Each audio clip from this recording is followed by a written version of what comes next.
नमस्कार दोस्तों, अस्सलाम वालेकुम, वाहिगुरु जी खालसा वाहिगुरु जी फतेह। दरअसल हम बात कर रहे हैं अखिलेश प्रसाद सिंह के बारे में, क्योंकि ये प्रदेश अध्यक्ष है किसके, कांग्रेस के, और इन्होंने कितना पार्टी को मजबूत किया है ये हम आपको बताएंगे। दरअसल पिछली बार 70 सीट पर लड़े थे, जीते कितने 19 सीट, उसमें से भी 2 विधायक चले गए, बचे हैं 16-17 गो विधायक बचे हैं। दरअसल अखिलेश प्रसाद जो है राज्यसभा के सांसद हैं और किसके बदौलत है, आरजेडी के बदौलत है, इसमें कोई दो राय नहीं। तो भाई साहब पहला जो बात रखेंगे वो आरजेडी के, क्योंकि उनके एहसान फरामोश जो है, एहसान तले दबे हुए जो हैं, और कांग्रेस के तरफ से वो क्या बोलते हैं अध्यक्ष हैं, लेकिन जब बात रखने की बात आती है तो शायद हमको लगता नहीं कि उस मुखरता से रख पाते हैं लालू यादव के सामने जिस मुखरता से रखना चाहिए। क्यों मैं ऐसा बोल रहा हूं, क्योंकि बहुत बार ऐसे देखा गया है कि भाई साहब बहुत सॉफ्ट, बहुत नरम टाइप में आदमी दिखते हैं मेरे को, जहां तक मैं एज ए पॉलिटिशियन, मैं एज ए मतलब कि एनालिसिस करूं तो, जहां पे तेजस्वी यादव तेज तर्रार फराटेदार, लालू यादव तेज तर्रार फराटेदार, तो सम्राट चौधरी कुछ न कुछ मतलब कि इस तरह से बीजेपी में भी रखे हैं बोलने के लिए, रविशंकर बाबू कुछ न कुछ अच्छे तरीके से बोलते हैं, अपने बात को ठीक तरीके। कांग्रेस ढीलापन, लचीलापन, इस तरह का नेता रखा है। मैं बता रहा हूं कांग्रेस को कुछ अलग करना होगा भाई साहब, इसलिए क्योंकि भाई 9 जो सीट मिला है, न सुपौल मिला, न मिला मधेपुरा, अब वही हाल पूर्णिया का हाल है, पूर्णिया भी चला गया।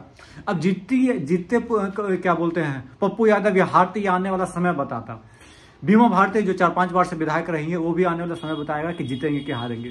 बात वो नहीं, बात ये होता है कि चुनाव लड़ने से क्या होता है कि आपका कैडर जो है ना, वो भूलता नहीं कि भाई हाँ कांग्रेस कभी यहाँ से लड़ा करती थी।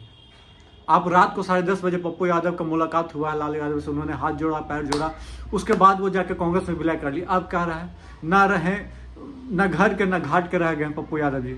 अब क्या करेंगे वो, न मधेपुरा है न सुपौल है, सब आरजेडी के खाते में है, तो ये कहाँ से लड़ेंगे पप्पू यादव।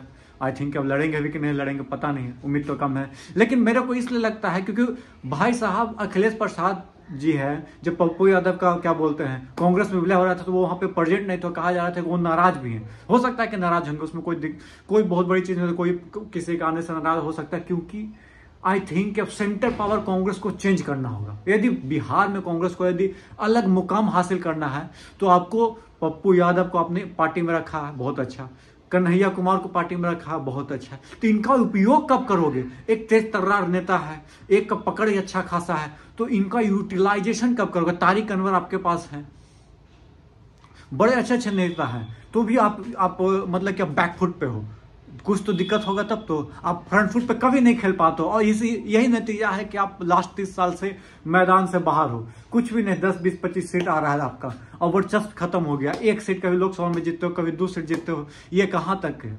आपको सीट जो मिला आप देख रहे हो, कौन कौन सीट मिला है, जो आप खुद समझिएगा। खैर आप लोग तो खुद इतना बड़ा पार्टी चला रहे हैं, लेकिन मेरे को जहां तक लग रहा है, ठीक है आरजेडी बहुत मजबूत है, लेकिन आरजेडी को यह भी हक बनता था कि आपका जो सहयोगी है उसको भी मजबूत करें, उसको भी अच्छे सीट दें। 70 सीट तो दिए थे विधानसभा में, 70 सीट में कितना सीट पे पकड़ था कांग्रेस का, आप ये बताइए। हम मांग लिए मुंह खोल कर 70 सीट 100 सीट, लेकिन उसका पकड़ कहां है वो न देखना चाहिए था। आपको इतना टफ सीट आपने दिया था। हाँ बहुत सारे सीट ऐसे थे कि निकाल सकते थे कांग्रेस, जहां पे एमआईएम ने डैमेज पहुंचाया, लेकिन वहीं पे कांग्रेस को इस बार जो 9 सीट दिए हैं, एक किशनगंज, कटिहार, एक आध 2 भागलपुर, शायद में भी मान लेते 19-20, तो थोड़ा ठीक सीट है। मतलब 3-4 सीट जो है, मतलब मैक्सिमम टू मैक्सिमम 5 सीट यहाँ है जहां पे कांग्रेस फाइट कर सकती है और फाइट में आ सकती है। आपने पूर्णिया छीन लिया जहां फाइट अच्छा हो सकता था, आपने कटिहार क्या बोलते हैं मधेपुरा सुपौल छीन लिया जहां पे हो सकता है कि क्या बोलते हैं पप्पू यादव की वाइफ लड़ती, आप तारिक अनवर जी लड़ते, वो भी छीन लिया। कटिहार शायद दे दिया, हाँ, तो सुपौल मधेपुरा दोनों छीन लिया, कि हो सकता है यदि यहाँ से न पप्पू यादव जाके वहां से लड़ते, वो भी खत्म हो गया। आपने औरंगाबाद छीन लिया, हो सकता है कि हार जाते, लेकिन एक फाइट में रहता है, क्योंकि औरंगाबाद जो है कांग्रेस की पारंपरिक सीट है। मैं इसलिए बता रहा हूं क्योंकि मैं एनालिसिस कर रहा हूं दोस्तों, आप मेरे पूरे चैनल पर जाके देखिएगा एपिसोड बाय एपिसोड, तमाम जगह को, तमाम बिहार के 30 लोकसभा सीट में, मतलब 30 लोकसभा 28-29 लोकसभा सीट के बारे में मैं डिटेल डिस्कशन किया, वहां जातीय समीकरण को भी मैंने एनालिसिस किया, आप जाके चेकआउट करिएगा, तब आपको समझ में आएगा मैं ऐसा क्यों बोल रहा हूं। और आरजेडी से ही तो पहले अखिलेश प्रसाद सिंह रह चुके हैं, सांसद रह चुके हैं, तो वफादार तो बनेंगे ही, लेकिन वफादारी से पॉलिटिक्स नहीं चलता है दोस्तों।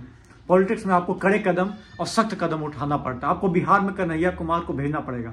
हो सकता है कि वही पाला बदल दे, आज कल हो उनको कुछ नहीं मिलेगा तो, लेकिन आपको कुछ आंख बंद करके तो नहीं, पर ट्रस्ट करना होगा। पप्पू यादव पे ट्रस्ट करना होगा। उनको मैदान, सीमांचल का मैदान पप्पू यादव को देना होगा, बेगूसराय का मैदान आपको इनको देना होगा, कन्हैया यादव को, कन्हैया कुमार को, पटना का मैदान देना होगा। बहुत सारी चीजें हैं। अब मिला पार्ट, एक बात बताइए, रविशंकर प्रसाद सिंह के सामने क्या बोलते शत्रुघ्न सिन्हा नहीं जीत पाए, तो बताइए कौन सा यहाँ पे जीतेगा? ये बताइए आपके पास कौन सा कैंडिडेट है जो आप लड़ाइएगा यहाँ से? अखिलेश प्रसाद सिंह वो खुद लड़ेंगे? कौन लड़ेगा? पता नहीं कौन लड़ेगा, देखते हैं क्या होता है। आपको क्या मेरी बात से आप सहमत हो या नहीं, प्लीज कमेंट बॉक्स में कमेंट करके बताइएगा। क्या ये प्रदेश अध्यक्ष जो अखिलेश प्रसाद सिंह वो सही बिहार में कांग्रेस के लिए है या नहीं है, ये कमेंट बॉक्स में जरूर करके बताइएगा। धन्यवाद। जय हिंद, जय भारत दोस्तों, अस्सलाम वालेकुम, जय बिहार।